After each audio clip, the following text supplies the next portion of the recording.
আজ বোনের স্পেশাল দিন। সকাল থেকে চলছে তার প্রিপারেশন।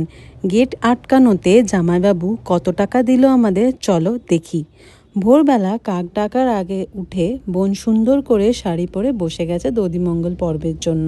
বাড়ির বড়রা ওকে আশীর্বাদ দিচ্ছে আর দধিমঙ্গলের জন্য খাইয়েও দিচ্ছে।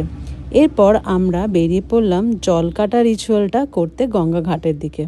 যেহেতু দিদি আর জামাইবাবু এই রিচুয়ালসটা করবে, তাই ওদের কাপড়ের গাঁটটা বাঁধা হলো। এবার ওরা নামলো নদীর ঘাটে, ওখান থেকে জল ভরলো, জল কাটা হলো, আর তারপরে ওখান থেকে জল ভরে আমরা সবাই বাড়ি ফিরলাম। বাড়ি পৌঁছে সবাই মিলে ধরলো গেট। দিদি জামাইবাবুকে কিছুতেই ঘরে ঢুকতে দেয়া যাবে না। কেন? লাগবে হচ্ছে কিছু টাকা, খরচা করতে হবে জামাইবাবু পকেট থেকে।